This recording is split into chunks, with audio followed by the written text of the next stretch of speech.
ঝালকাঠির রাজাপুরে খালের পাড়ে দেয়াল তুলে রাস্তা নির্মাণে বাধা দেওয়ার প্রতিবাদে মানববন্ধন করেছে ভুক্তভোগীরা। শনিবার সন্ধ্যায় বাজারের দক্ষিণ মাথায় এ মানববন্ধন অনুষ্ঠিত হয়। মানববন্ধনে বক্তারা বলেন, উপজেলা সদরের প্রাণকেন্দ্র টিএনটি সড়কের লিপি আক্তারের বাড়ি থেকে খালের পাড়ের রাস্তাটি সাবেক চেয়ারম্যান মৃত মতিউর রহমানের বাড়ি পর্যন্ত বয়ে গেছে, যার এলজিডি আইডি নাম্বারও রয়েছে। আমরা বিগত দিনে এখানে রাস্তার কাজ শুরু করলে উপজেলা প্রশাসনের পক্ষ থেকে বলা হয় খাল খননের সময় রাস্তার কাজ করা হবে। এখন খাল খনন চলছে এবং ৬০০ ফুট লম্বা রাস্তার প্রায় ৫৫০ ফুট সম্পন্ন হয়েছে। মতিউর রহমানের বাড়ি পর্যন্ত রাস্তাটি আসলে তার স্ত্রী হাজেরা বেগম রাস্তা নির্মাণে বাধা দেয়। কিছুদিন আগে যখন খাল খননের কাজ শুরু হয় তখন তিনি এখানে একটি নতুন দেয়াল তুলে। এখানে রাস্তা না থাকার কারণে আমাদের অর্ধশত পরিবারের প্রায় ২০০ মানুষের চলাচলে ভোগান্তি পোহাতে হচ্ছে। রাস্তা না থাকার কারণে এখান থেকে স্কুলের ক্ষুদে শিক্ষার্থী সহ বয়স্ক ও অসুস্থ মানুষের চলাচলে নানা প্রতিবন্ধকতা সৃষ্টি হচ্ছে। আমাদের প্রাণের দাবি এখানে রাস্তাটি করা হোক। মানববন্ধনে বিভিন্ন শ্রেণী পেশার প্রায় অর্ধশত নারী পুরুষ অংশ নেয়। এদিকে মতিউর রহমানের স্ত্রী হাজেরা বেগম জানায়, ঠিকাদারের লোক রেজওয়ান রাতের আধারে লোকজন নিয়ে আমাদের বিল্ডিং এসে খাল কাটা শুরু করে। তারা যেখান থেকে রাস্তা চাইছে এবং যেখান থেকে খাল খনন শুরু করছে সেটা আমাদের ক্রয়কৃত সম্পত্তি।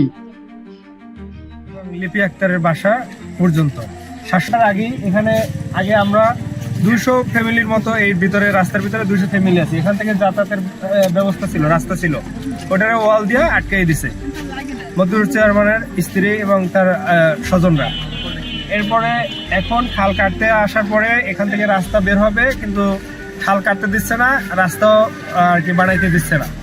খাল কাটবে এবং রাস্তাটাও বাইরে যাবে। একটা রাস্তা হয়ে গেছে, কিন্তু হয়তো বা ২০ ফিট জায়গা এখানে বাকি আছে। হ্যাঁ, একটা প্রাণের দাবি রাজাপুরে যেখানে একটা রাস্তা হবে, এখানে ছেলে মেয়ে সবাই স্কুল কলেজে যায়, অনেক শিক্ষকরা হাঁটে, জ্ঞানী মানে বুদ্ধিজীবীরা হাঁটে, সব সাংবাদিক ভাইরা হাঁটে। হ্যাঁ, সবার জন্য এখানে রাস্তা কাম্য।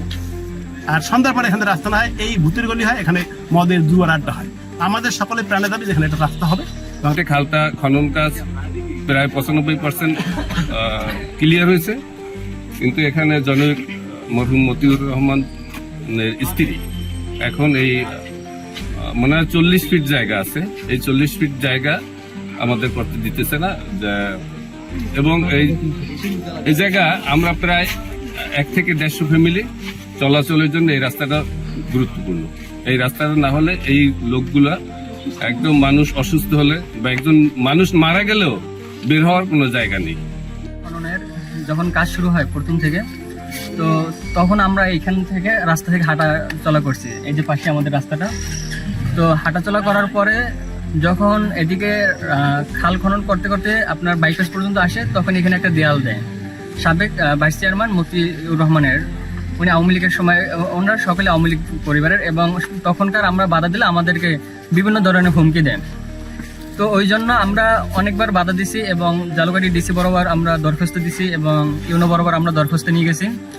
তো তারা বলছে যেহেতু সরকারি কাজ, তাহলে বাধা দিলে আপনারা, যদি বাধা দেয় আপনারা সামনে থাকবেন, আপনারা বাধা দিবেন।